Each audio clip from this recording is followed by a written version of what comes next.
The conversation you are about to hear was recorded in 2020 during the height of the global pandemic.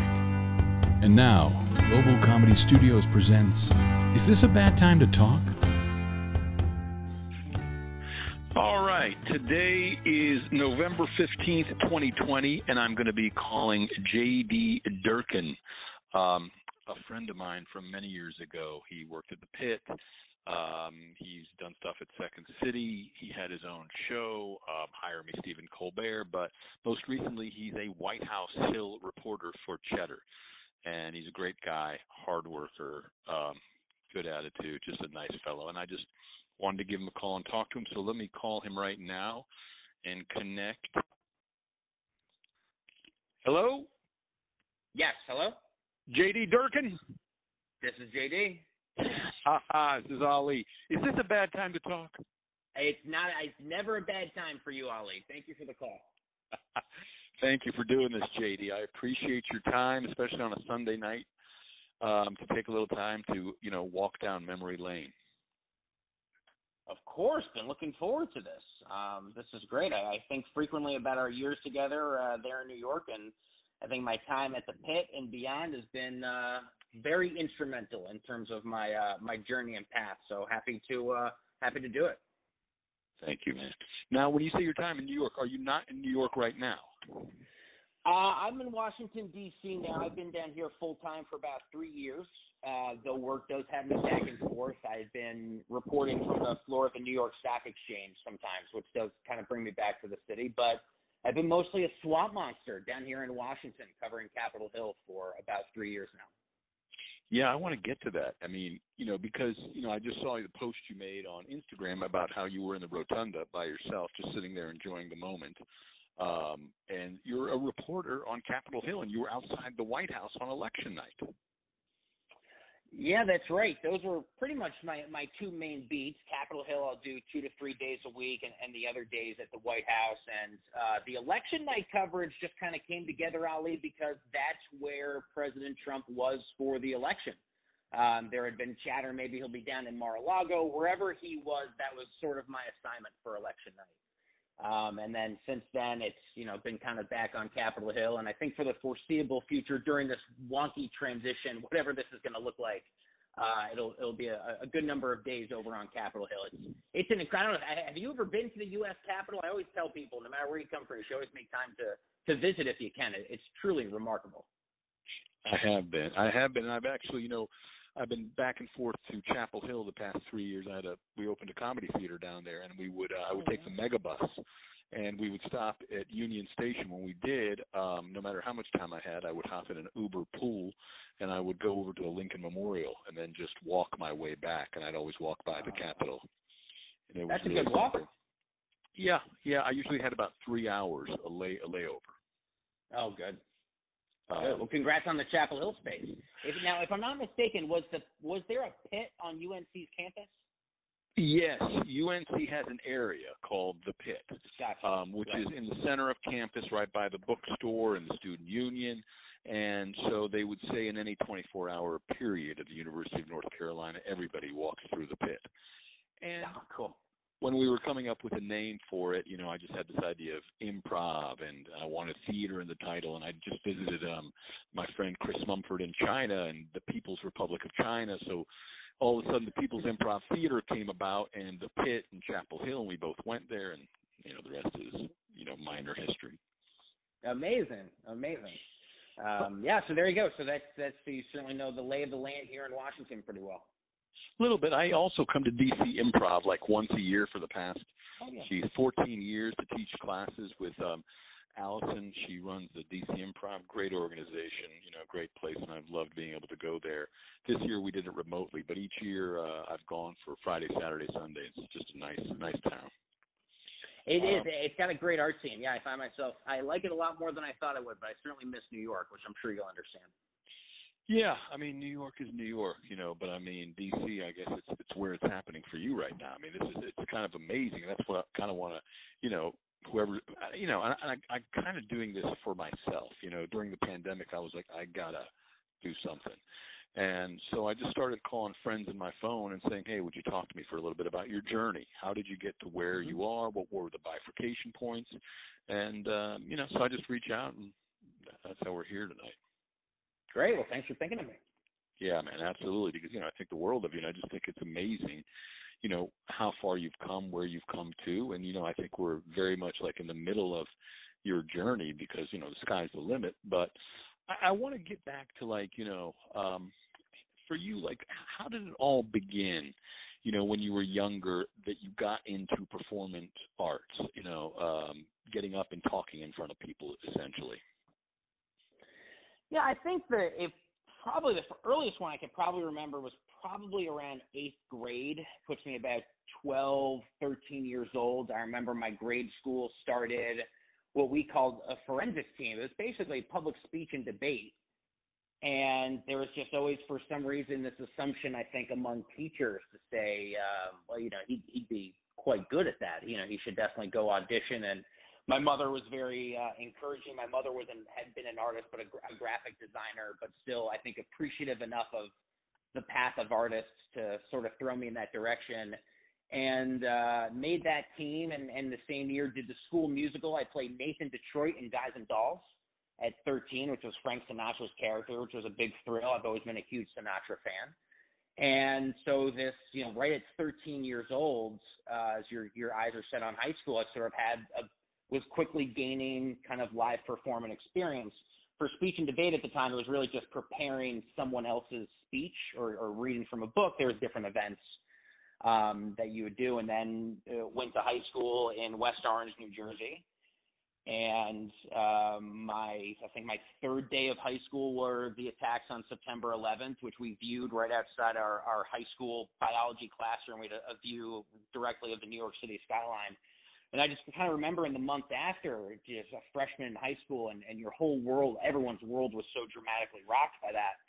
And sort of trying to figure out, I remember there had been a public speech, a forensics team for this high school that I went to, and they were nationally ranked. And I went, I auditioned, I made the team, and I don't know if it's just sort of depression of the moment or whatever, Ali, but I kind of went back to the organizers of the team, and I said, thank you, but with all due respect, I think I'll pass.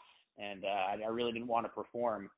And that stood my mother had patience for that for about 5 minutes before she said, "You're out of your mind. You're very good at this. You have some talent for speaking, for performing, for persuasion. This is what you need to do." And so I had to very quickly put my tail back in between my legs and go back to the teachers on the forensics team and say, okay, actually, if you'll still have me, I'll re-audition, and I'd like a spot. And for the next 4 years, we were nationally ranked. I was nationally ranked as an individual my senior year of high school. And you spend your first 2 years in an event called declamation, where you take someone else's speech. And so that first year I did Billy Graham's eulogy after 9/11. It was a really powerful moment. And that was sort of the direction of some of the tone of my performance. And then later in school it becomes an event called Original Oratory, where you basically write your own 10-minute speech over the summer, and you give that same speech throughout the year. And I think I had done one on second chances as a topic, and I did another one on actually facing your fear, which is a bit ironic given the Pitt's famous follow the fear your line from Del Close all those years later. So that was sort of the genesis, I think. And then as I got through college, it was more of a mind specifically for television, and comedy television was really a passion point, and political late night style content. And that's what brought me to the Pitt. Now, so this material, you would memorize the eulogy by Billy Graham and then give it? Yeah, so at that time, I think the speeches were probably in the 7-minute range. But yeah, I would basically take, Reverend Graham's entire speech and find the best, 7 to 10 minutes or so of that. And yeah, that was the idea. It had to be memorized. You had to be off book. And you'd be in front of a classroom with your other competitors and any other school administration officials, and there was always a judge in the room, and they judge you on things like eye contact and hand gestures and how you walk around the room. And if you were good, you would make it to the semifinals and the final rounds. And there were state championships in New Jersey that I always got to qualify for. And so, yeah, I think that in that age range between 13 and 17, it became pretty clear this was really something that I could do. And I really feel what I do now as a reporter on Capitol Hill and at the White House, it feels like adult forensics.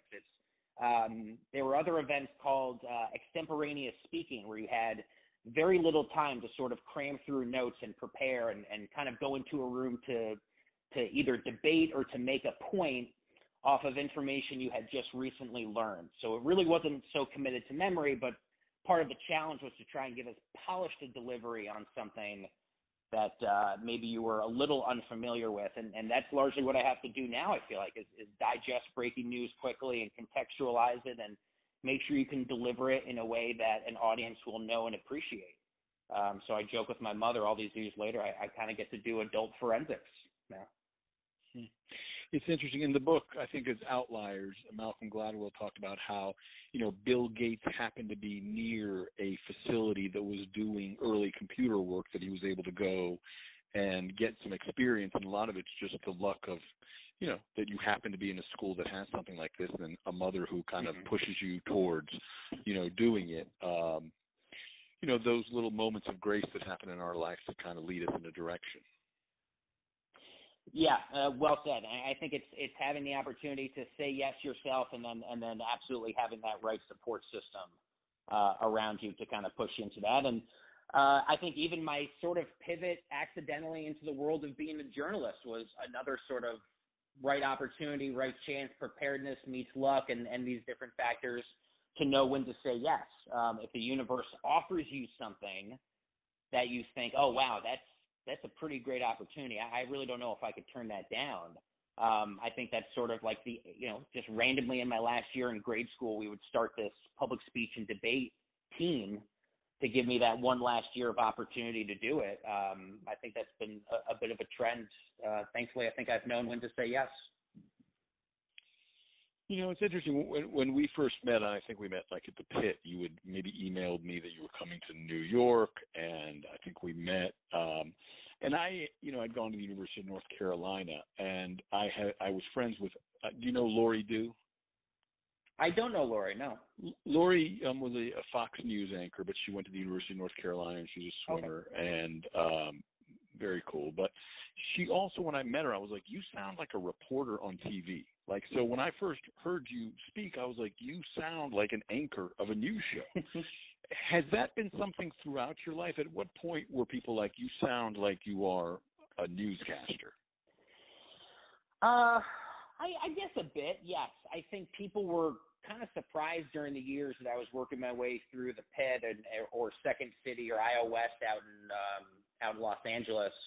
So I think I had always sort of given off the vibe of a bit more serious presentation. There was almost a more, I guess more of a serious approach to it. But even though I was insistent, I was like, no, I love comedy writing. Like I write sketches, I write monologues, I do, late night stuff. And I just think in terms of, when you're on your journey and you're looking at others in the space before you and you're seeing what style comedian or what style performer you latch onto, it was always the voices in late night that just, you could kind of speak quite literally from your own voice, your own perspective, your own point of view. I never felt like my strength was doing impressions or doing characters or doing dialects, although, in improv training or performance training, I guess at some point you dabble in a little bit of everything. I just sort of found my lane pretty early on. And you know what else I knew, Ali? I knew that this was the style comedy. Political late night was the sort of stuff that I found myself just spending hours of my day and my week on. And so I knew that there was a real deep passion that I feel like I knew I could pay attention to. Now, I grew up in a time where, Walter Cronkite was news. Mm-hmm. And, then it became Dan Rather for me. Were there people you saw on the nightly news, or did you watch the nightly news with the big three? And was there someone out of that this was my news channel? Not so much. My grandfather was an immigrant. He came from a small island in the Baltic Sea called the Åland Islands. It's a tiny archipelago buried up there between Sweden and Finland. And he had been a big fan of, I'd say like Tom Brokaw, Tim Russert was definitely one I remember really being on when I visited my grandparents in Queens and then later Long Island. I really remember that 2000 election very well, and the role of Tim Russert sitting there saying it all comes down to Florida, Florida, Florida. There were sort of these little iconic moments of kind of early cable news that I definitely remember kind of latching onto, not necessarily thinking I would do politics myself, but I'd say Brokaw and Russert were very influential early on, and Gwen Eiffel as well was definitely someone that I watched. I was a huge fan of hers for different programming over the years. I think those are a few of the formative names, but in terms of like who shaped my voice, it really was, it was Conan. It was Jon Stewart. You'll remember years later it was Colbert for his first show at Comedy Central. That was sort of I felt like I was more closely aligned with that style than I was straight news anchors, truth be told. And so you're in high school, you're doing, you're part of the forensics team, and at some point, you decide you want to go to college. How do you pick the university you go to? How does the next chapter of your life happen? That just, I think kind of sitting there, I think the one thing my mother had wanted for me, she said, if you can, it'd be nice if you went to a Catholic school. I think that was sort of a thing for her. Could we financially make something work where you can pull the right levers for what's called FAFSA, or you get like financial aid packages, need scholarship, and Villanova University right outside Philadelphia was kind of the place where all the pieces fell into order. And a great school, been a big fan of their sports program, wasn't that far from where I grew up, just a couple of hours away, so it kind of made sense. And there at that time, the decision wasn't, I want to go perform, I want to go, whatever. It was much more about, they had a club hockey team. I really wanted to play college hockey because sports have been really important for me growing up. I had always been an athlete and a fan of professional sports and college sports, and Villanova was a great environment to go into. And it probably wasn't until the beginning of my junior year at college when I started to realize, I said, oh, wow, I could, I haven't performed in a couple of years in theory since my last year of high school, but I said, I have a sneaking suspicion I'm kind of like, I'm considered a pretty good writer. And I had different mentors, like Dr. Crystal Lucky at Villanova and Professor Mary Beth Simmons. She ran the Villanova University Writing Center, where she brought on specific students that she felt really had this, either chops for writing or really had insights into being a powerful writer and researcher. And so there were a few key people along this way where I'm now maybe 19, 20 years old, and people saying, yeah, you're a really powerful writer. You really sort of sense the literary lane in one capacity or another could really be something for you to focus on. And then by junior year of college, I said, wow, I think writing for television is probably going to be what kind of combines the passions. I had really wanted to do TV, but I think that development lane and storytelling and character development, that was the sort of stuff that I was beginning to be introduced to, even though Villanova did not offer any programs like that explicitly. So I was like, well, I'll be an English major. I guess that's going to be the closest I will, and then I'll go into the improv world and kind of figure it out and have trust in yourself that you'll be able to figure it out. That was sort of my approach for a while. So the first couple of years, you're not doing any kind of performing, and then junior and senior year, you begin to start getting back up on stage or performing again?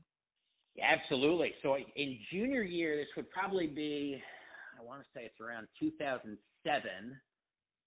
maybe the fall of 2007. I think I'm getting the season right. I'm there in my junior year, and I'm saying, well, I got to do something. And I open up the Google machine, and I start poking around. I'm like, Philadelphia, comedy, whatever. And I don't know what sort of SEO power or the power of the gods or whomever in the universe, but really one of the first links, or at least one of the first ones that introduced me, was this place called the People's Improv Theater. And it's like, wow, there's a sketch comedy writing class, an intro class with a guy named Alex Zalbin. And it was just in the lobby of the 29th Street space, 154 West 29th, if I'm not mistaken. And so there I was in my junior year of college, and on Saturdays I would take the train or the mega bus myself up, right up to the pit, and sit and do the 3-hour class. It was like 3 to 6 p.m. or something.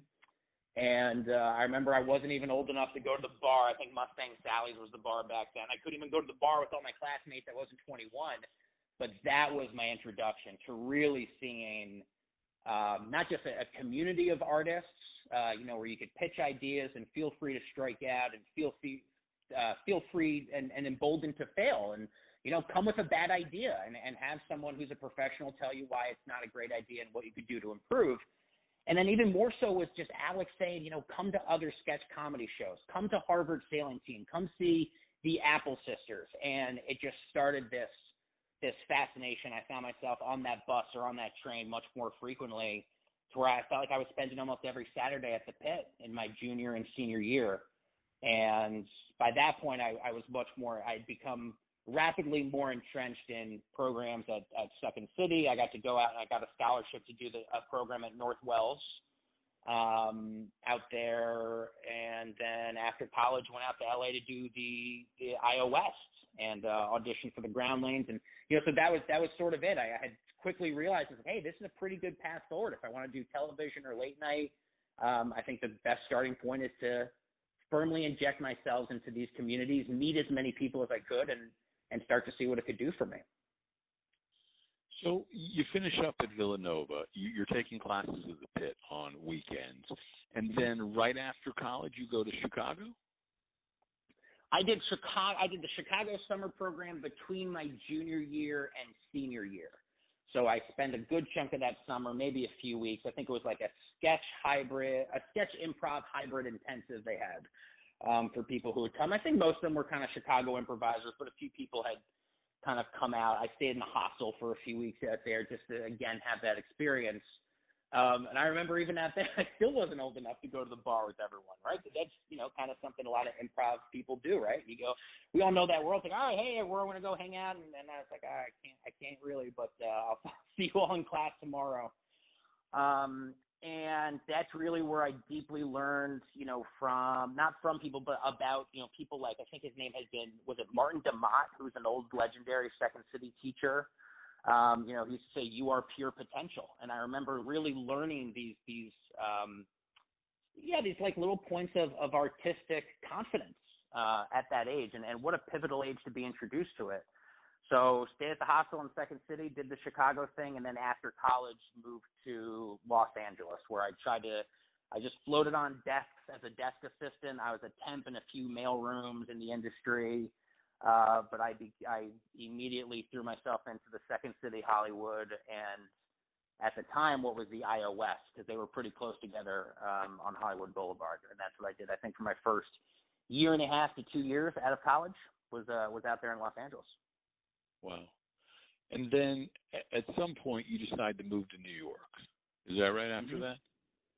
Yeah, and that would be about the time you and I were probably first emailing, where I was kind of, hey, man, I'd love to come back and do something at the pit. And family was a big reason I moved back. My grandfather was getting older. My mom was in Jersey.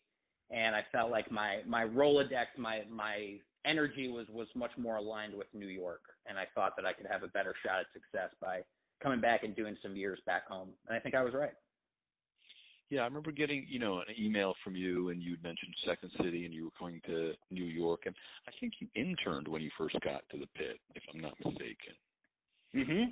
Yeah, actually, before Chris Aurelio started there, I don't know if he was your intern coordinator, but Pat Shea was actually the guy who hired me to my first internship at the pit. This is now I can't quite remember the year or the season, but then I had worked closely with Chris Aurelio there, and had been an intern, for quite some time, and then kind of came back, and I guess it's like an office assistant kind of capacity. This would now be end of 2010 would be around the time period that I think that brings us up to. So, wow, that's 10 years. Yeah.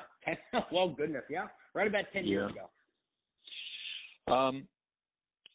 At one point, though, you kind of had the feeling like, I want to write for Stephen Colbert. You had this kind of moment, right? And it was an email or a website that said, hire me, Stephen Colbert. Is that right? That's right. So the last big show I had done out at the IO West was with the now late but truly great Michael McCarthy. Yes. And Michael was really, really one of the most instrumental, really one of the most important mentors I ever had, just in terms of, especially when you're young, just having someone who, had worked with you, had worked with, all these other big names out of Chicago and being willing to tell you at a young age, hey, you're pretty good at this. You could be onto something here. And so the idea for a Colbert-focused show I actually had developed with Michael out in Los Angeles. He had a show called the Comedy Lab. We did Sunday nights at the IO and what was at the time called the Andy Dick Black Box Theater. That was renamed a few years later. I think, if I'm not mistaken, I think the IO has since closed altogether, unfortunately. But and so, just kind of being in that lane, and then came back to New York and kind of continued that momentum with this explicit goal. I was like, I'm going to put it out there. I want to write for Colbert. I have no idea how to go about doing that, but I think I know how to strategize and build my own monthly show in terms of writing and working with the right tech people. And, you learn how to promote. You learn how to be your own producer, your own public relations agent, your own writer, your own host.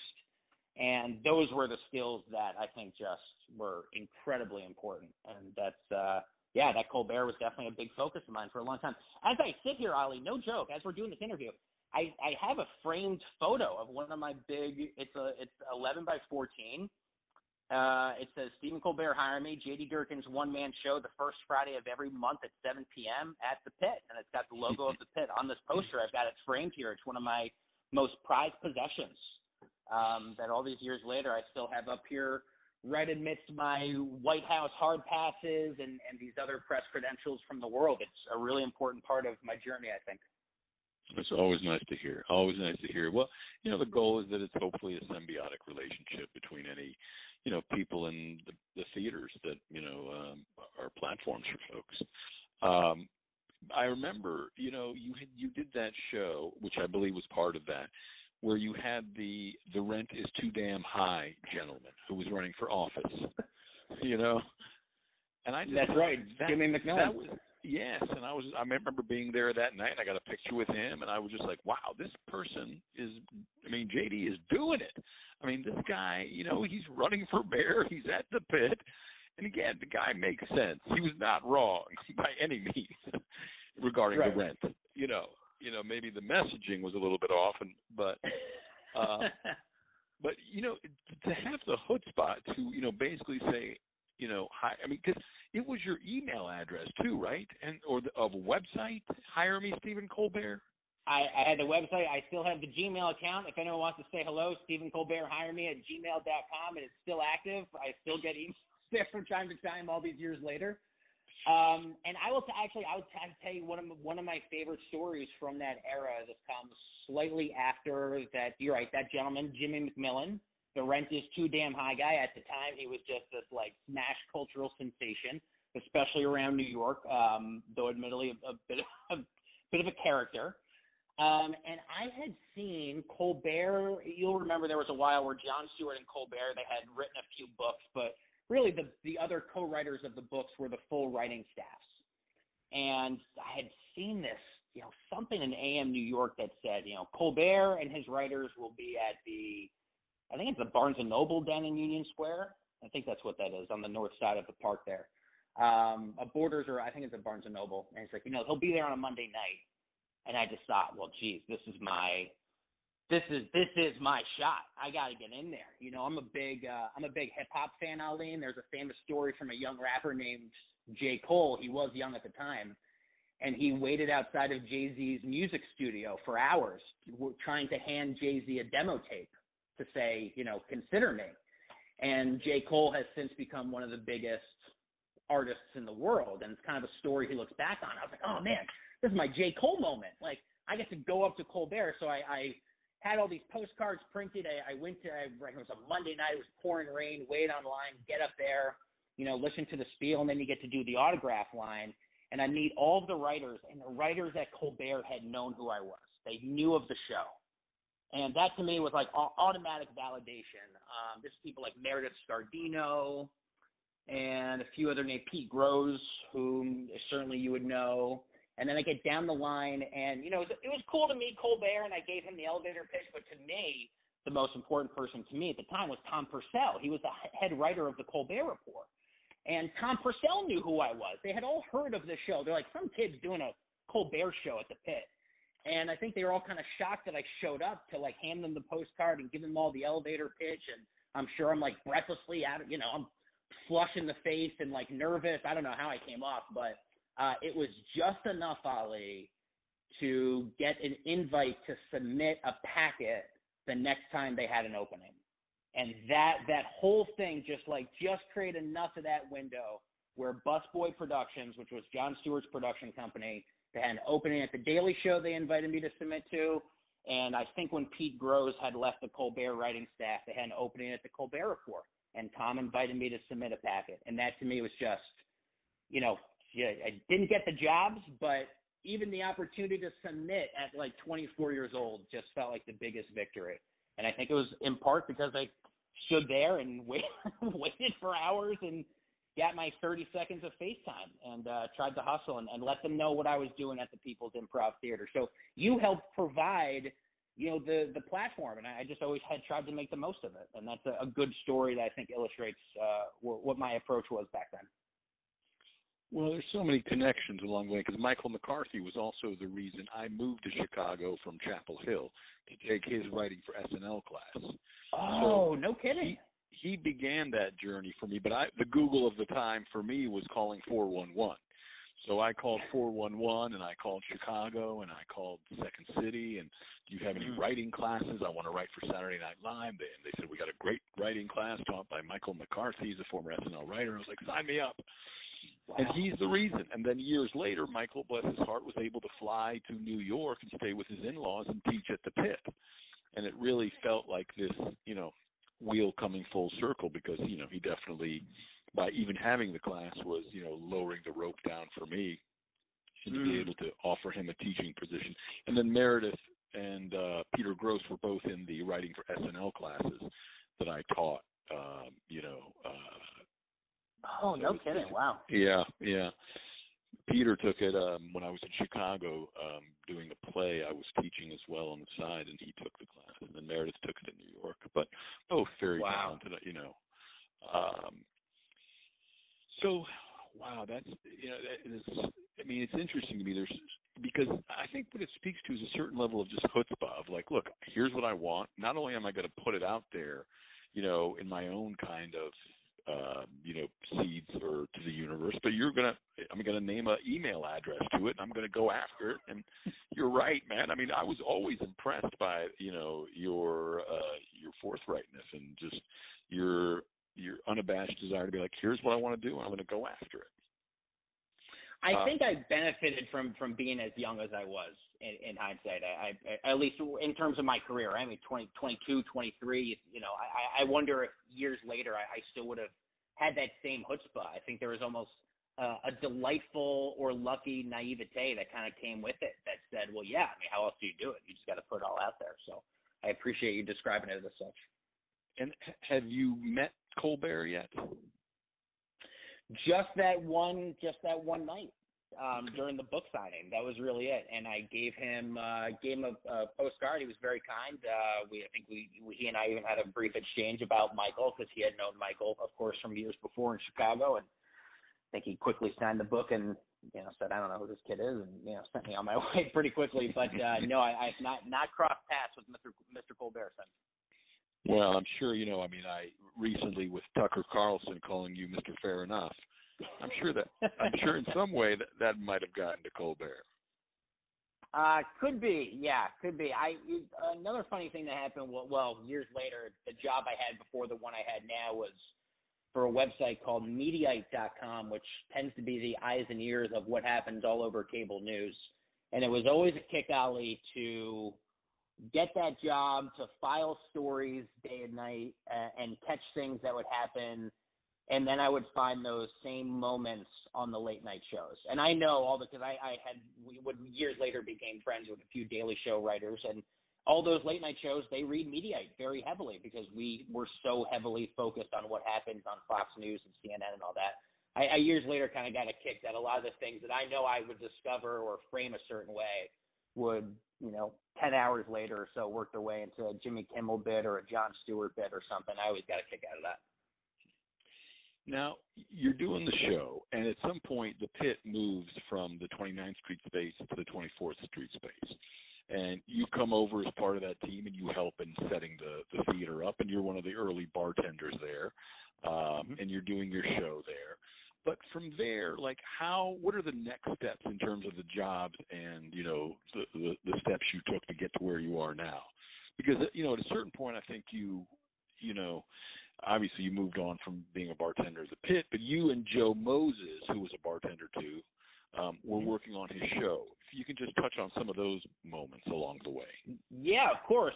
Joe was he was a deeply fascinating guy because he had come into work the bar as well, but he had this mega internet following from this big project he did in college called Team Star Kid, and they did this wildly popular YouTube musical called the Very Potter Musical. And it was a very strange kind of moment where this guy Joe had this huge following of fans, which meant a guaranteed sold out house every time he did a show. He just sort of, I think, was looking for a little bit of assistance to build an actual show. Write these sketches or direct or produce, or how do you kind of pull it together, which had been what I had been doing solo with the Colbert Show. And I jumped at that opportunity because I felt, Ali, I felt like in the Colbert Show, I was the face of it, I was the host, but I always wanted to make sure I could demonstrate that I had chops. And so it was really important for me to be a writer and a director and a producer and the person behind the scenes who not just could help leverage the relationships, but could help pull it together. And I felt like that to me was a way to demonstrate there was a lot more substance than simply being the guy who could perform, than just being the host. And there's nothing wrong with that by any means, but I really wanted to be as well-rounded as possible. So Joe and I built this show. The Joe Moses one-man show that joke being it really was never a one-man show. I was usually involved, and he had a cavalcade of former college friends, including people like Darren Criss from Glee, who was his really good friend from University of Michigan, on the show from time to time, and Tessa Netting and Joey Richter and Jamie Lynn Beatty, who had also been a pit intern with us for a bit. She went to college with Joe, and we just kind of built this vehicle that was just wild. We used to do shows at the pit, sometimes 2 a day. You'll remember on a Saturday we do a matinee and a Saturday night show, and on the East Side space. And this place, the place was absolutely packed. It was like waiting, lines around the corner to get in to see the show and the autograph session, and a real big privilege to be tasked to come into this environment to help build something for someone who is a really good guy and someone I still talk to very frequently. I just talked with Joe within the last, I'd say 2 months. We text frequently. And, we had traveled with the show a bit. We did a sold-out show at the El Rey out in Los Angeles. I think we did a few shows out in Chicago. And that was a real big privilege. It was a nice way to sort of level up the work that I had done with the Colbert franchise. It was a really interesting, but a chapter I'm deeply appreciative for. It's interesting for me to see the journeys, because when Joe came to me, he wanted to just bartend, or get any kind of job that the theater had. And at that time, we didn't have a dishwasher at the pit bar. So basically, we had 2 bartenders and 1 person to just wash dishes all night. Mm-hmm. And that was Joe. And, he came and did a great job with it. And then that's when I realized I got to get a dishwasher for these guys. And we got an autoclover dishwasher. But now Joe he's a lawyer. He graduated from Michigan Law, if I'm not mistaken. He did. Yep. And that's largely the conversations that he and I have been having, because that's something that I'm considering for a bit of my future is like, oh man, I've covered these legal stories. I really kind of would love to go to law school. What does that look like?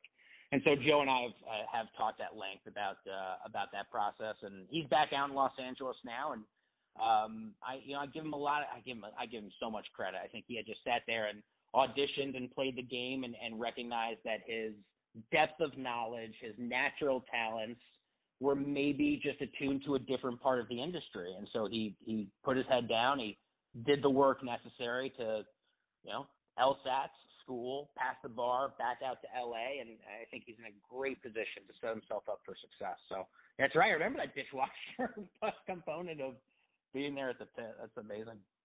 So Joe is in entertainment law now. Yes, yeah, that's my understanding of it, and I think he's kind of bounced around, but I think that will end up being the pretty much the focus that he'll be on is entertainment law. So once you moved on from the pit, what were the different bifurcation points and steps that took you to where you are now? Was Mediate the first job you had? It was not. No, I actually went back out to Los Angeles, you may remember. So I did my second term out in California and had kind of bounced around a few kind of odds and ends jobs. Around this time, Lucas Hazlitt and I know you remember Lucas. Lucas was really a very strong writing partner of mine. We were two very different style performers and writers, but he and I had just always clicked. And so we had a few pilots that we had written. We pitched a couple of shows, if I'm not mistaken, to Discovery Channel that we were trying to get off the ground. We had written a few robot chicken spec scripts. I mean, he and I were like throwing everything out there. He came out to Los Angeles with me. We spent a bit of time out there in Southern California pitching away and kind of hitting the pavement. And the next big job I'd say was actually kind of brought me back to New York was as a manager for a company called Zog Sports, which does adult sports leagues all around New York and D.C. and a lot of other big cities as well. And that was a job I fell into that, truth be told, I kind of went into thinking, well, I kind of, I want to I just want to perform again. I want to write, but I do need to pay the bills. And so I had taken that job and it just wasn't for me ultimately because of the time commitment. And I think it was the sort of thing where people who worked that job, usually had business backgrounds, and it was a great privilege to work for Zog Sports. And I have nothing but the best. I just realized it's like, okay, it just was not a great fit for me. So I worked there for about 6 months and I left. And Ali, that's the only time in my life I did what I feel like they tell you not to do, which is don't ever leave a job you have without knowing what comes next. But I knew just in my heart of hearts, I said, I have to leave this position at Zog Sports, which means just throwing yourself back into the tumult of the world of jumping blindly. But I do think it's the Buddha who has said, leap and the net will appear. And so I just jumped out of Zog, and by this point I'm maybe about 20, maybe I'm like 26 years old or so. And I threw myself kind of back into the pit world a little bit. And the next thing that I really learned to do, Ali, I learned to say, what's my weak link? What don't I know? How can I strengthen myself as an applicant for jobs as a writer and videography? And I said, I really don't know the tech components. I've been doing stage for so long. I got to learn my way around a camera. So I bought the cheapest refurbished Canon T3i camera that I could put my hands on. I bought a decent lens, and I taught myself how to shoot manual photography.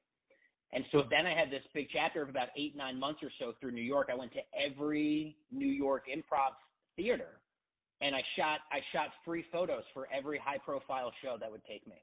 And I would go to the improvisers or the directors or whomever. I said, hey, can I, all I want to do is shoot photos.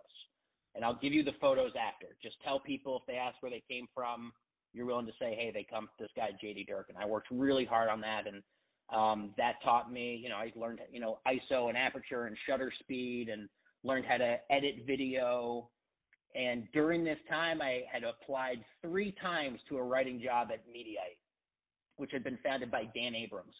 And I got rejected all 3 times, but then I focused on building my chops behind a camera and how the technical components work, and was making my own video content and shooting on green screens and building my own political content.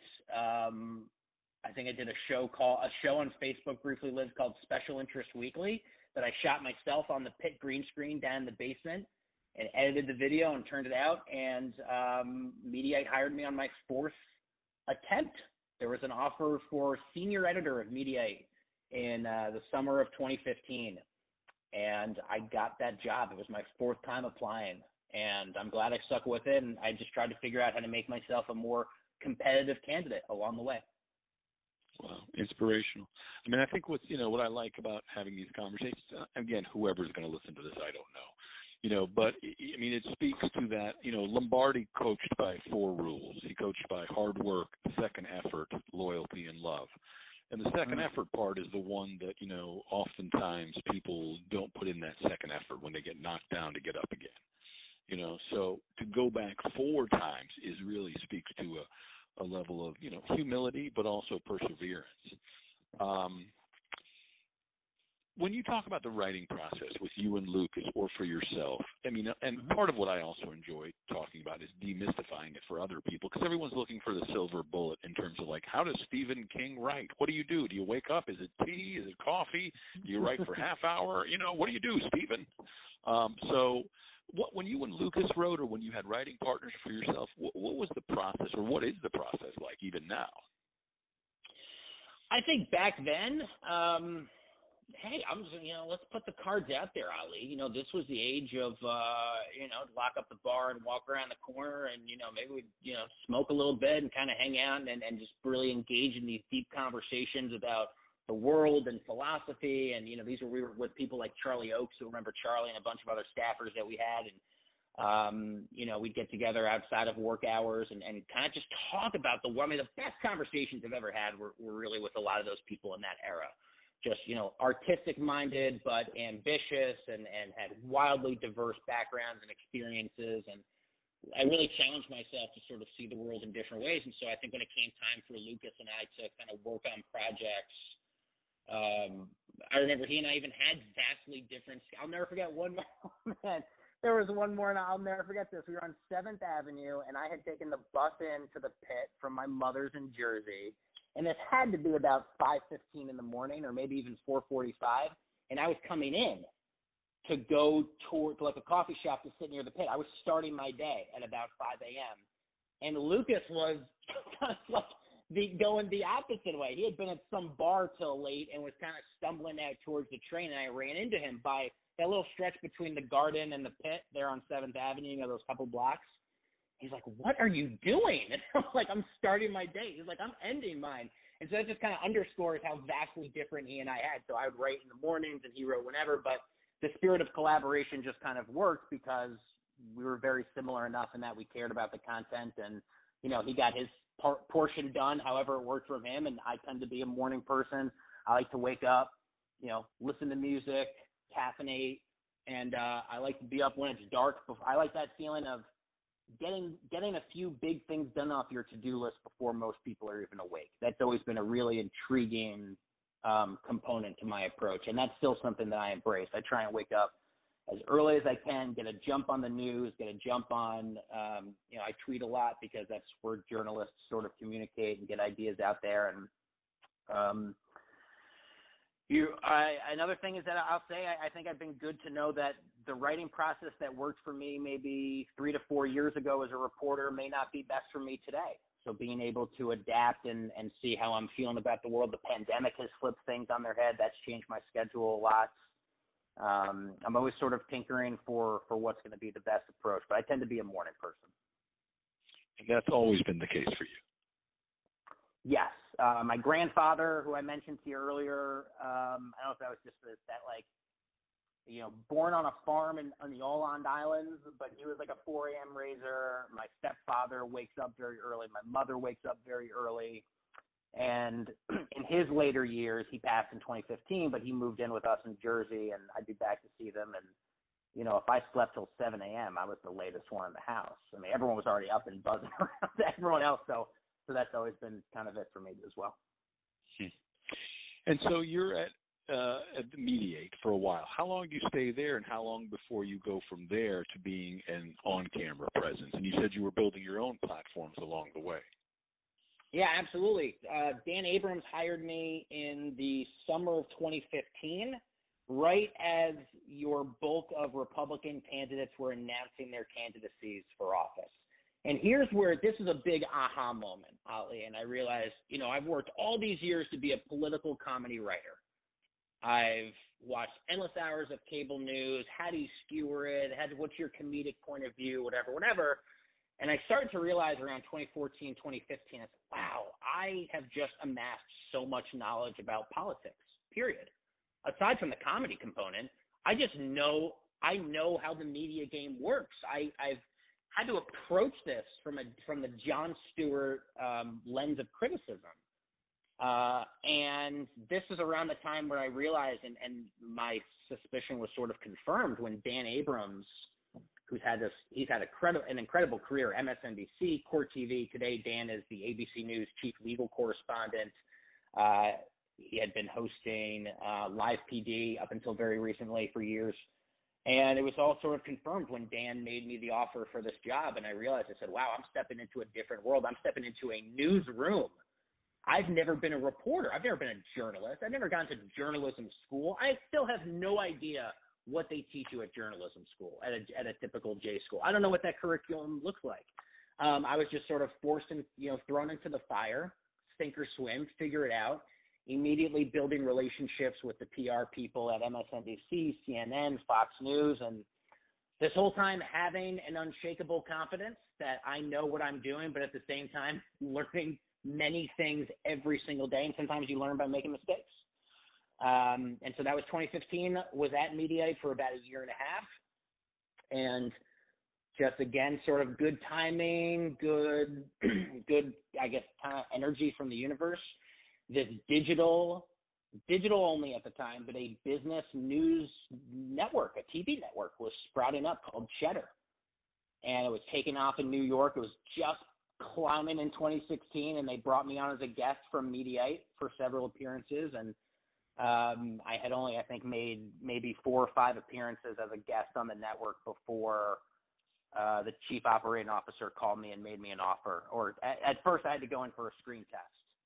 That would be December of 2015 or January 2016. A little after the inauguration of Donald Trump. And then I worked full-time for Cheddar March of 2017, and I've been there since. So it will soon be 4 full years that I've been with Cheddar. Wow. And, when you're doing stuff like that at Cheddar, is it reading a teleprompter, or is some of it just off the cuff, extemporaneously talking? I'd say over the course of the last 4 years, I would put 75% of my work improvised off the cuff because I'm doing live shots in the field. So, if I'm at the White House, I have no teleprompter. If I'm on Capitol Hill, I got no teleprompter. I'm kind of going from the information I've been able to gather. Sometimes I have notes in front of me that I'll reference if I need to. Then there's anchoring. When you're kind of anchoring the live shows, that tends to be very prompter heavy, at least for intros and outros and for readers and things like that. So a good combination. But my screen tests have been a combination of both. It's demonstrating you can perform and read off that teleprompter with ease and comfort, as well as being able to maintain an interview with a guest on a subject. So definitely a hybrid, but I think the majority of what I still do to this day is more improvised than on prompter. And they'll give you an amount of time. They'll say, look, this is going to be 3 to 5 minutes, so you know about how long you have to improvise for. Yes, absolutely. Yeah. Absolutely. There's usually a preset. Things can change, news can change, segments change on the fly. You really need to keep your head on a swivel because you could be asked to fill out extra minutes or cut yourself short at any time. Mm-hmm. So, I guess that to some degree brings us to now. You're living in D.C. They say, may you live during interesting times. I don't know if it gets any more interesting than what we're going through right now. Maybe aside from the great world wars. But wow, this election, what's going on with this? You're in D.C. Is this a full-time thing at Cheddar? It's every day, or is it a Monday through Friday? We broadcast Monday through Friday. We tend to broadcast around the hours of the trading of the markets, the New York Stock Exchange. We're a financial-focused network. I'd say financial first. So that becomes a whole other part of my education. When I'm in this transition between Mediaite and Cheddar, which there was no time off, I ended on Friday and started on a Monday. But at least in those couple of weeks, I'm doing cram sessions like I did with the Canon T3i camera years ago. I'm teaching myself everything I possibly can about markets and indexes and investor sentiment, and I'm really kind of giving myself a crash course in business news. Even though Cheddar brought me on, I think to sort of lead a quickly developing politics lane. I still cover markets most days now, in one capacity or another. And I think down in Washington, I've covered a lot of the intersection of tech and DC policy. I've covered a lot of that financial lane. So, 2017, my big story was the push to overhaul the tax code. Donald Trump's first year in office, Paul Ryan as House Speaker, Mitch McConnell, Senate Majority Leader, and for the first time in a generation, they changed the tax code. They changed the rates with which Americans pay taxes. And so that was a huge story for me. And I'm learning, again, even at Cheddar, learning as you go, learning the importance of relationship building and growing that Rolodex and understanding the way that, headlines and the public relations component and the digital and media strategy for campaigns. I mean, it's really been, it's been an extraordinary few years, but, I always come back to this, Ali. I say what I do is such a privilege. The rooms I get to be in, the people I get to meet, the relationships I've built, and I don't like to give myself credit, so to speak, but if I do, it's the only thing that I say. I've never taken this for granted, not a day. I really try and approach this with a deep humility and a graciousness, and that's just as much true years ago as it's going to be tomorrow when I show up for work. And if you were talking to like a young JD, because, again, at some point we'll figure out how to post this or, but I'm sure with however we do it, people who went to your high school or your university, may happen upon this. What advice would you give, because a lot of folks, just this idea of the Rolodex, there may be people who go, what's a Rolodex? So, I mean, just the idea of, again, for me, the people I've been able to talk to is, I guess, what people would call a Rolodex, that I have these people in my phone. And, I had the epiphany at one point during the pandemic. If the 14-year-old Ali happened upon this Ali's phone, he would say, why aren't you calling these people and just talking to them? Because there's nothing to do right now. I mean, there's only so much I can do. And that's how it kind of began. But what advice would you give to, a young person, at the different points throughout your life, the young JDs out there? Well, I guess to not date myself with the Rolodex term specifically, I guess it really is those relationships and knowing that there could be people that you've met years ago that you may cross paths with once again. And those relationships are incredibly important, and you never know who from what chapter of your life will kind of will come up again. There's a lot of improvisers that I still talk to. There's a lot of improvisers who are very active in political Twitter because they've gone to the Daily Show or they've gone to some Comedy Central show. I've got old improv friends who are working for a few of those CBS animated political shows that Colbert's kind of producing now, and they're friends of mine from improv class from like 10, 12 years ago, and they're kind of in the world of politics now. So those relationships would be number one. Number two, I'd say, don't be afraid to have tough conversations with yourself about what you don't know. What are those weaknesses? What are those weak links? If a chain is really only as good as its weakest component, identify that weakness and don't be afraid to step into it. And like I said, I think a big one for me was learning my way around a DSLR camera and learning how to video edit and learning Photoshop and things like that. And I did it, and it pushed me significantly beyond. And I think, one thing, and maybe this is just me getting a little bit older, but you really do have, I don't say you feel the pressure of the clock, but if I'm not mistaken, Ali, you used to have an ism about wearing multiple watches. I think you said time is the only commodity the rich man can't buy back. That's an Ali-ism, isn't it? Yes, it is. Yes. Yes, it is. Yes, I also got to tell you, my man, the number of Ali-isms that just float through my brain constantly, whether they were from you directly or things that you kind of empowered, up on the space, up in one of the green rooms you had, the best. I think, truly, if I think about this 5 times a week, I'm not surprised. The best time to plant a tree was 20 years ago. The second best time is today. right? You used to have that up in one of the green rooms at the pit. I've never forgotten it. Dell's just more broad, follow the fear, anything from Shauna Halpern and Dell Close. So that's a long way of saying I think those are, that sense of time, you have less time and less money than you think you do would be my third one, which reminded me of the watch story from you. You have less money and less time than you think you do. So if it's what you want, have unshakable confidence in yourself and go out after it. Well, I mean, also a lot of, why I do this is just to be reminded of things that I may have said but forgot that I said them, or, learning them again, hearing them with fresh ears. Because I'm also, it's interesting. I just did a storytelling thing for the Moth at St. Anne's Church in Brooklyn. And I was telling a story of being 17 years old, and I got into gambling trouble in college, and I, had to take out a loan, and I had to start from scratch. And, now at 52 with this pandemic going and the state of all the spaces being up in the air, I'm basically starting again, trying to figure out what am I going to do now with this next chapter of my life, because 4 out of the 5 spaces still remain. 1 we surrendered. But it's basically, as they call what's going on a slow-moving coup with Donald Trump. Some people are calling it that.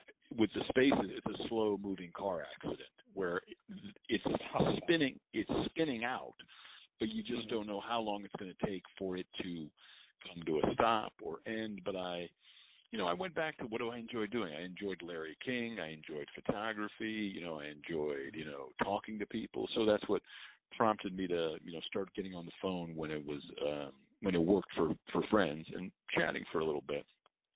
Great. You mentioned law school. So if for yourself, what's the dream right now? If you could write your own ticket for the next chapter, post-World War II Soviet Union, they quantified it in 5-year plans. What would be our 5-year plans? And that's for a nation. What would you, if you could write your own ticket for the next chapter of your life, what would it be?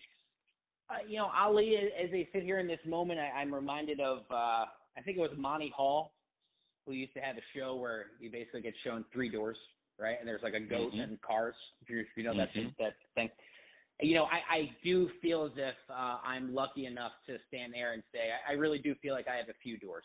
And I know that my passion, the thing that got me into all this, Ali, I would love to get back and give a shake at doing something in late night. I really would. I do feel like it's a little bit of an undiscovered or an unrealized passion of mine. It's sort of what kicked us all off, and I feel like to some degree I took this turn, and how lucky it's been. But I would love to be able to be back and staff in the late night room at some point. I also wonder if the depth of experience I've gained puts me in a position to be, I don't want to make too lofty a comparison that's undeserved, but I'm a big, like many other people are, a big Aaron Sorkin fan, and someone who can take his years of experience, in my case here, working I'm a member of the White House Correspondents Association. I'm a member of the Capitol Hill Press Corps. I've covered the DOJ, the Supreme Court. I've traveled with the president to Helsinki, London, Paris. I've met veterans all over this country. Is there a bit of a new generation where I develop scripted content about the workings of a newsroom or about life in the White House or in the press corps? That's a passion point. And then I think finally an offer is that sort of law school lane, in that I think I could be a really good legal correspondent and still stay in the news, because it's a big privilege and I think it's a rare journey to do. And I really like the law. It's incredibly important, and it's very misunderstood. And I'm willing to bet that I could be a very I think I could be a pretty competitive legal correspondent and stay in the lane of journalism. So those are that's a glimpse at a few things that I bat back and forth in the 6 inches between my ears. And do you have, right now it's November of 2020. Are you looking for maybe law school in the fall of 2021? Is that the kind of time frame, or would it be night school, or how would you approach it, and what are the schools you would be looking at? Yeah, I think the leading candidate or lane of choice would be to move back to New York to go to CUNY Law School in Queens, and that decision would largely just be finances. Truth be told, I really don't. The thing that I think most discourages people from law school is you're really stuck with this crippling debt for years and years and years, and I'd really like not to do that. So if I can go to a public school and just get the education that I feel like I need and pass the bar, that would really be, I think, a more pragmatic approach to doing it. And I think that fall 2021 time frame is the right one. Now, working back, that means I'd have to have my LSATs done by the spring. So I'm, now sort of in the post-election haze as the dust is settling, starting to figure out kind of what that next thing looked like. So we'll see. I mean, I think there has been a lot of enthusiasm for me to stay in the news lane because I think thankfully I've been able to work with some really great people, and I think I've had success to some degree. And but I go back to what got me into all this, and I wonder if I have said, for instance, if an opportunity with Bill Maher were to open up to be a writer for Bill Maher, could that be something I turned down? Absolutely not. I think that would just be fully realizing the dream from so many years ago. So I think I'm open to seeing what happens. It's interesting. I just heard the other day that John Mulaney is going to be writing for Seth Meyer now, and I just thought it was interesting how, someone who's accomplished as John Mulaney is and Broadway shows and 4-time hosting of Saturday Night Live, for however it came about, I think, probably Mulaney brought it up or put it out there. But I just think it's interesting that he's like, look, I just want to work and I want to be part of a team and, I want to write on your show and see what I can do to help. I'm reminded that improv at its best is art by ensemble. And I think about that frequently. I think that separation of ego and soul, there's a degree to, look, if you're in the news, if you're a news anchor or you're a TV and you want to be, there's a degree of, you called it chutzpah before, but there's a degree of ego at play. And I try and separate ego, what considerations of mine come from ego, what come from soul. And I think there is a little bit of it, and I think this is anyone who wants to be on TV or wants to be center stage, there is a sense of, there is like a look at me sort of thing. But part of the journey of being an improviser and being a sketch comedian for as long as I was, including my years there with you in New York, is I come back to that phrase, art by ensemble, right? If you're an improviser on stage, what's your job? Your job is not to make yourself look good. It's to make other people look good. And so I could very easily see myself saying, hey, I'd love to do another couple of years where I'm not on camera and I'm in a writer's room, helping amplify other voices. And another goal of mine, Ali, especially as I've gotten older, is to have a candid conversation with myself and say, I'm a white man. I'm a straight white man. Is the best path for me to continue on being on camera, or can I really use the depth of my skills to amplify voices that have not had a shot?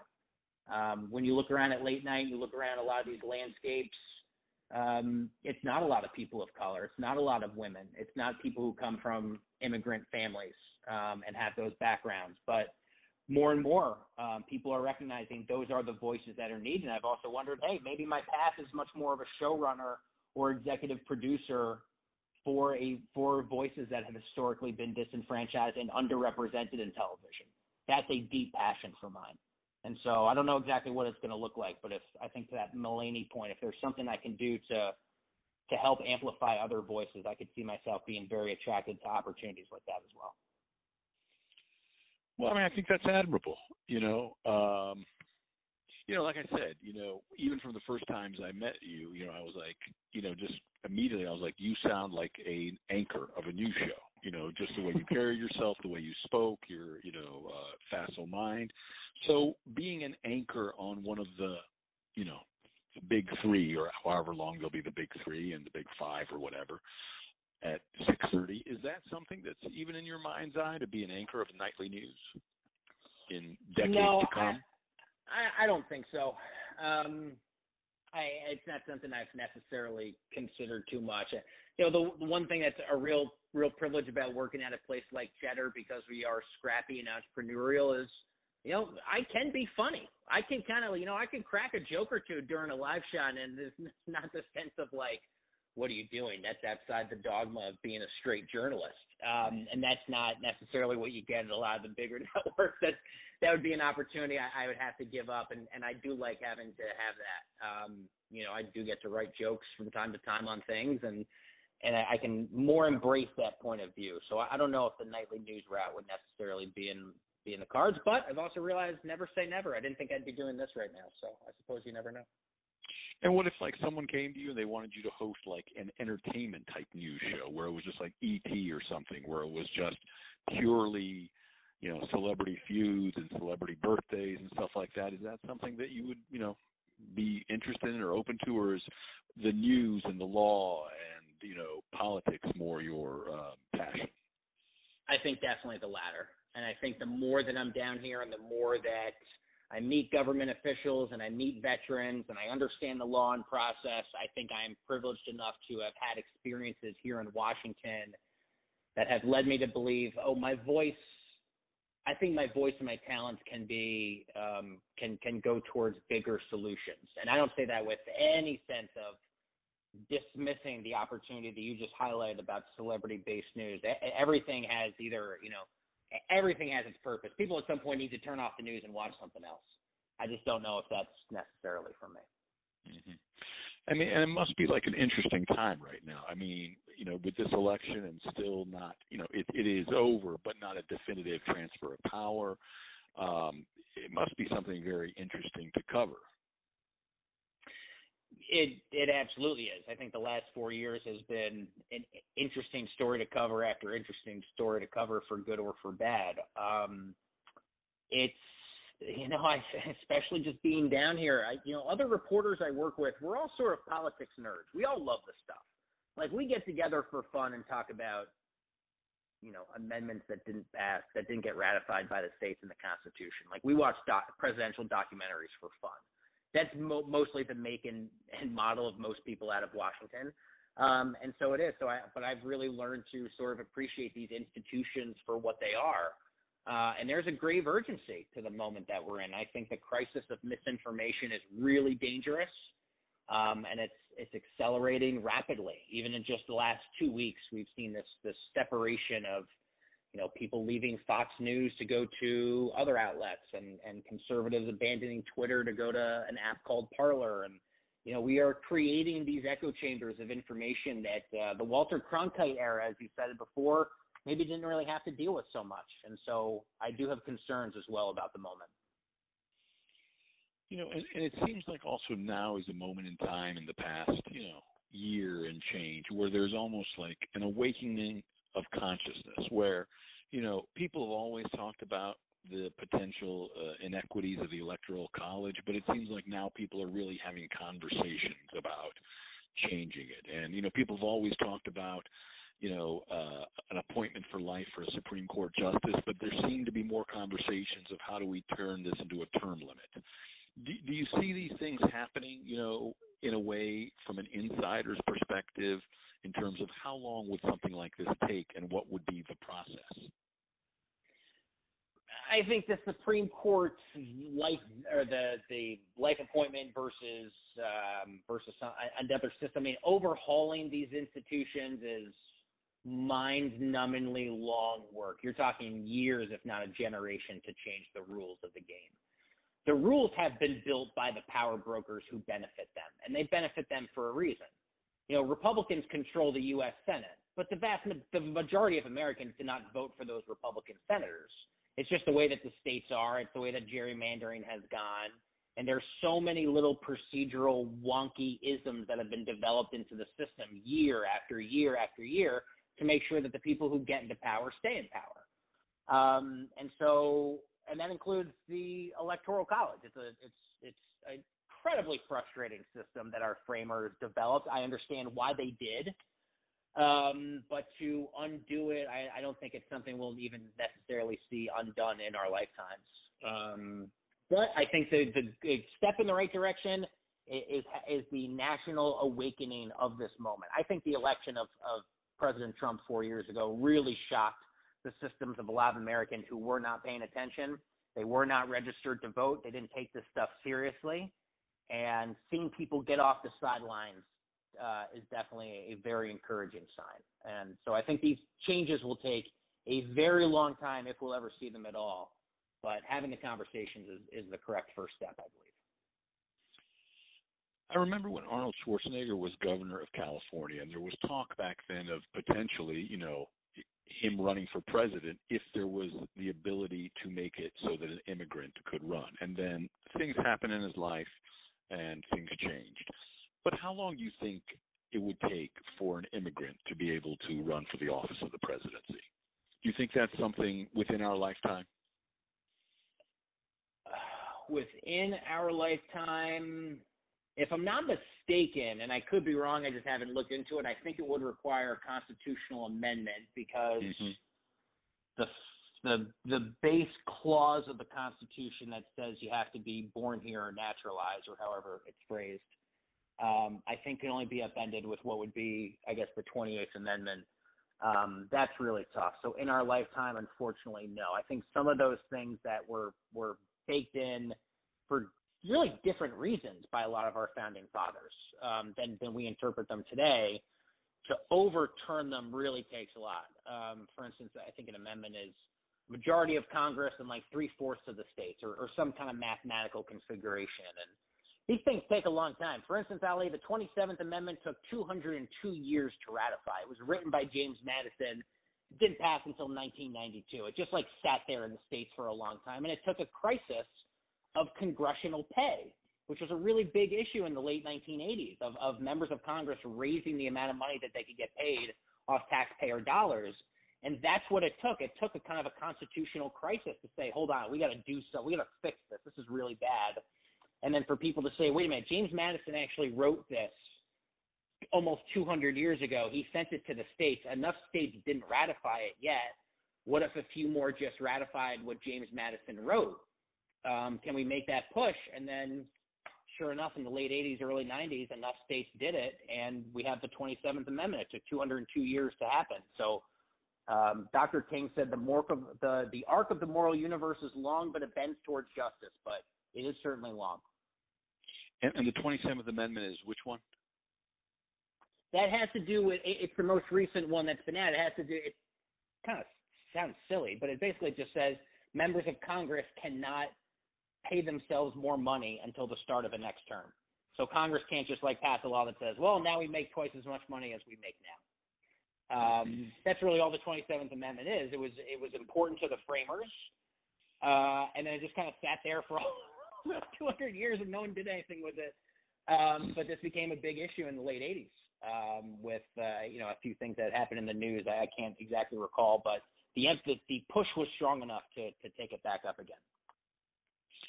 Well, I'm kind of reminded of, I think we just passed the 100-year anniversary of women having the right to vote, and how the people who gathered at Seneca Falls, I think somewhere like 57 years before it was passed. And when it was passed in the Senate with no women in it.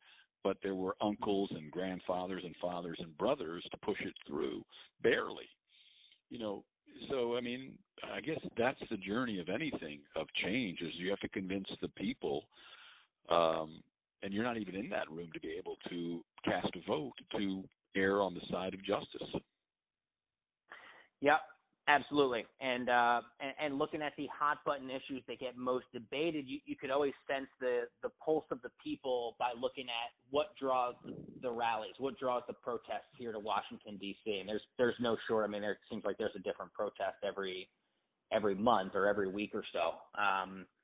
And so, yeah, whether even if it's something as divisive as, and I say divisive because people fall on both sides of it, but, a woman's right to abortion access. This has always been decided by men. And, it's all a matter of how this is framed. It wildly divides Americans in today's political climate, but that's a good example of the progress that has largely only ever been because men have had to slowly come to the realization of equal access.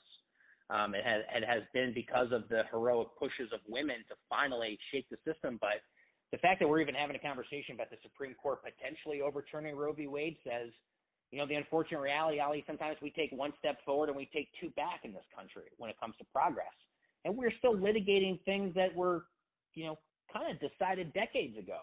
And so as much as we can be forward thinking, there will always be forces at play that seek to pull us back.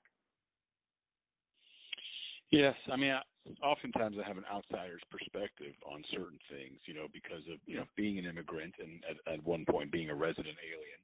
But I always thought, the abortion issue should be decided by women and women only in a referendum. It shouldn't even be something that men vote on, But again, that's just my kind of, outsider's perspective of why are even men chiming in on this? Right. But again, it's all of us are, combinations of the earth suit that we've been given and the experience we have going to earth school and how we see it. So, I mean, it's interesting. But, well, I mean, look, geez Louise, I mean, this could be a whole other thing just talking to you about politics and such, which is, I mean, it's flown by, and I thank you for your time, man. I mean, when I think of success stories of the pit, because if these entities end up going away as physical structures, as bricks and mortars, all that will remain will be the people who benefited from them. The people who came through the pit and made friendships and used the stages and got the best out of it and, didn't blame us for not getting something, but thanked us for, hey, you connected me to Lucas Hazlitt, or, because of you, we did this thing. That's always nice to hear, and obviously it's symbiotic because I enjoy doing it, and it was done for me. So, I appreciate you taking the time out on this Sunday evening to chat for a little bit. And obviously I think the world of you, and I think, the sky's the limit. And that's why I'm always curious, what's next in terms of the trajectory of your career and journey. Well, I really appreciate that. I'm so thankful you thought of me, Ali. As soon as I saw your note, I said this was absolutely going to be a priority. I know we had to reschedule due to the aftermath of the election last week, and that goes to another point that I would just briefly end on, which is, to this point of perspective and your own background on how you see an issue. Last week I went to, as you and I were kind of emailing, I was in Harrisburg, Pennsylvania. I went to Philadelphia. I went to Wilmington, Delaware for now President-elect Biden's speech and Vice President-elect Kamala Harris in that historic moment. I think it's great to do the big high-profile events.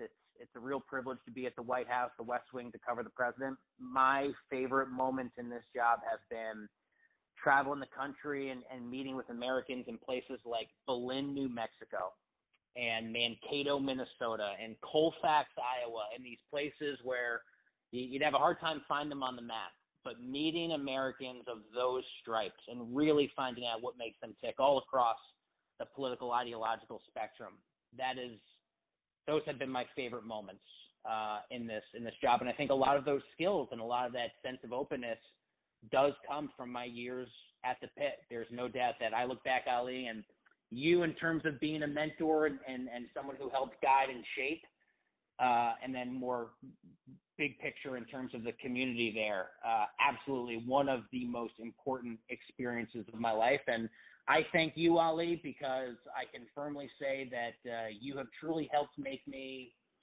the journalist that I am, the artist that I am, and without a doubt, the man that I am. And I thank you for your years of kindness and for being willing to say yes. You said yes to me at a time when you did not have to, and I've never forgotten that. So my thanks to you as well. Well, I appreciate it. We oftentimes in life don't get a chance to have it's a wonderful life moment where someone, gets to tell you. And I've been going through that. What have I been doing with my life? So it's nice to just, hear you, listen to you, take that in, and just, it's simply put, thank you, and I hope it's been symbiotic, and I hope that you'll, no doubt will pass this on to other folks. And I hope, everything I do for one person. I just don't know who that one person is. So hopefully, someone listens to this and benefits as much as I did. Thank you, Ali. Thanks for taking the time. Nice to connect, and nice to hear from you again. Take care, JD. Have a wonderful evening. All right. Talk to you soon, Ali. Thank you. Good luck.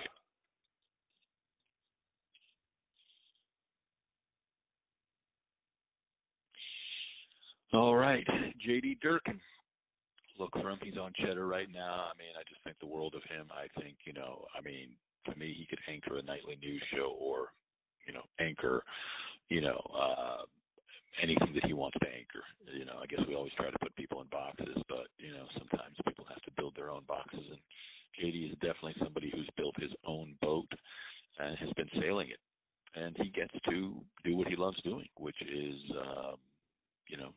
politics, journalism, legal review, financial review, comedy, and gets to be funny and, use all the skills that he has. So I thank him for his time, and I thank you for listening to this. And wherever this finds you, I hope you're healthy. If you're not healthy, I hope you get healthy. And once you get healthy, I hope you appreciate your health. So I will end by saying, depending on when you're listening to this, good morning, good afternoon, good night, sweet dreams. Whenever or wherever you may listen to this, I hope you are in a good place. And if not, I hope you're getting to a good place. I thank you for your time. Please check out thepit-nyc.com for classes. You can check out my own website, Ali Reza Farahnakian, AliRezaFarahnakian. And I'll continue to do these. As long as people are willing to talk to me, I'm happy to do it. So take care of yourself, be good to yourself, be kind to yourself, be your own best friend, and spread the word.